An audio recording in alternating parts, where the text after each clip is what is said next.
Well, welcome to the Top Gun Show, where I try to bring you new providers, new technologies, and introduce you to the best professionals in the industry, all so you can make informed decisions.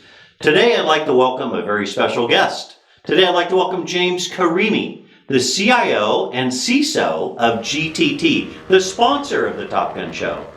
James Karimi is an 8-year GTT veteran and currently holds the role of CIO and CISO. James is keenly focused on developing and leading the information security program at GTT. This involves protecting the global organization's assets, applications, systems, and technology while enabling and advancing business outcomes. GTT provides secure global connectivity, improving network performance and agility for people, places, application, and clouds.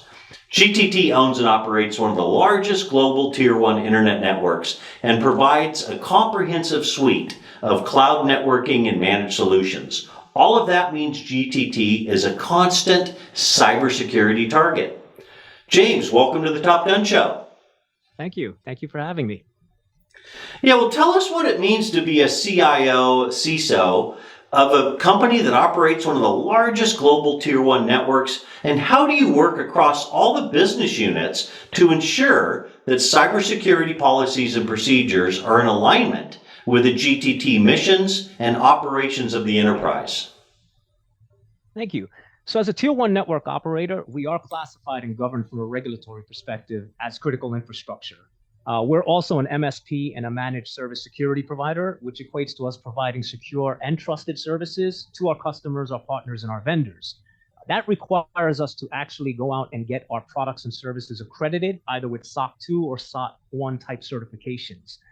We have a lot of regulatory scrutiny and audits going on at any given time from both the government, but also from our external auditors that are providing us with our accreditations. And we really need these accreditations, and we really need to comply with our regulatory in order to be in a position as a Tier 1 operator and to provide that trust to our clients, vendors, and partners.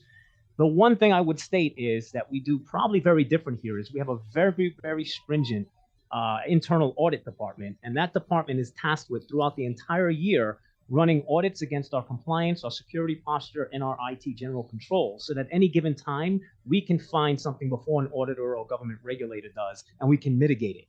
The one thing to remember, in many instances or aspects, we're finding the threats, we're coming up with solutions to mitigate them, but security is not always the department that is executing on these threats or executing on the mitigating solutions to battle these threats. So we have to work with many, many different departments within the organization. And what that really dives into is the fact that every department has their own objectives, their own priorities, and coming together with us to mitigate or implement something to mitigate a specific emerging risk may not be top of mind for them or top priority. So the other big thing our internal audit team is tasked with is really being that liaison between departments, driving that culture of compliance and driving the understanding of why these things need to be addressed and need to be addressed now, even if it has to be prioritized over something else that was very important to that department.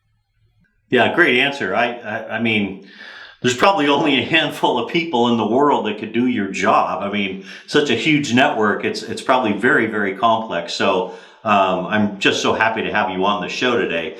The next question is, I know that you've held multiple IT leadership roles, and you've been heavily involved in multiple network and system developments. Additionally, you have been involved in architecting several carrier networks and managed vast enterprise system platforms and networks. So please tell me, what does it mean to be a CISO in today's environment? That's a great question. I would say it is completely different than it was pre-pandemic 4 years ago. If you think back to the pre-pandemic era, we're very comfortable having secure perimeters either through MPLS or SD-WAN technology that created a wide area network amongst our offices. We had minimal VPN usage for those who were traveling or abroad and remote. And in the snap of an eye, everything changed. We no longer could issue desktops. We had to issue laptops to everyone. Now we were dealing with 2,000 offices as everyone's home became an office, not just the 55 that we had to secure. So as that perimeter moved, which the pandemic forced it, our whole thinking and our whole strategy had to shift. And we had to shift from the standards of having a firewall perimeter at the edge of your corporate wide area network to really moving security up the stack and into the laptop, because now the laptop became the central point of where we needed to provide the protection. And that meant rolling out multiple agents, making sure those agents could interop, and really putting a robust level of security on the endpoint to really enforce not only our posture, but also to assist with people get comfortable at home. When you're in the office, policies, procedures are top of mind. When you're sitting in a pair of shorts behind your desktop doing video conferences all day, the kids are running around the house, it is a lot easier to be less mindful of security and things that are going on. So we really had to ensure that we were putting enough effort and enough into the application stack of the endpoint so that if people lapsed, we'd still have control and still have good controls in place to secure our network. But I think that is the big, huge difference is we went from managing a office, robust, wide area network to managing a work from anywhere, thousands of home networks that we had no control of, and really having to deal with that in a very, very short period of time. Yeah, I think that visual of going from 55 offices to over 2,000 offices is it's pretty vivid, pretty vivid. Well, as the CIO and CISO of such a huge enterprise company, you must be on everybody's prospect list. Can you let me know what drives you crazy or a behavior you would advise a sales partner to avoid?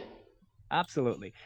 Yes, I receive hundreds of requests a week from sales development representatives, either via email, on LinkedIn, and then occasionally something will, catch my eye. There's so many duplicative security platforms out there doing the same thing that, it's rare that I find something that's really, really catching my eye. But when I do, the one thing I will warn any partner or anyone involved in selling security, at least if you're going into a meeting with someone of the likes of myself, come prepared.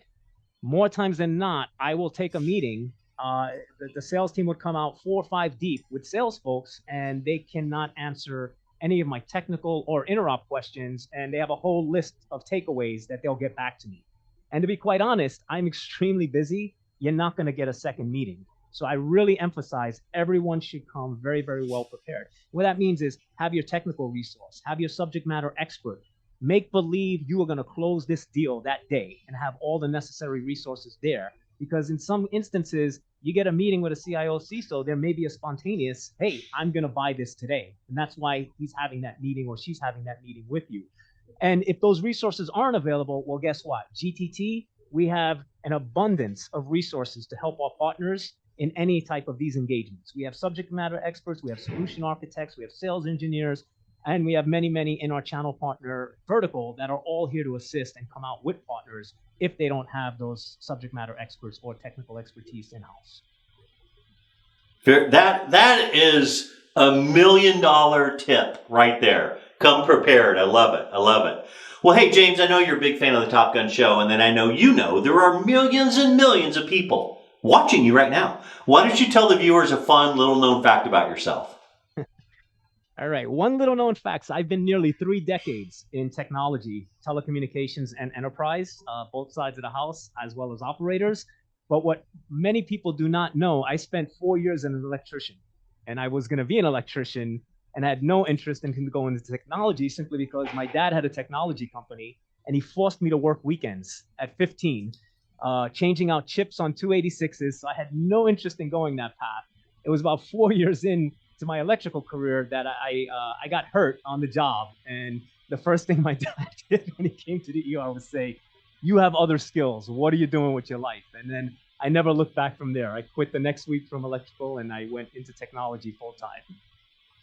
Well, I'm glad you got hurt back then. That was a good thing. That was a good thing, man. Well, hey, James, thanks so much for carving out time out of your busy schedule. You're an impressive guy. Really nice to meet you and interview you. I'm proud to elevate GTT and what you guys do for so many different customers. Anyway, thanks for carving out time out of your schedule. I really appreciate it. Absolutely. Thank you for having me. Thanks for watching, everybody.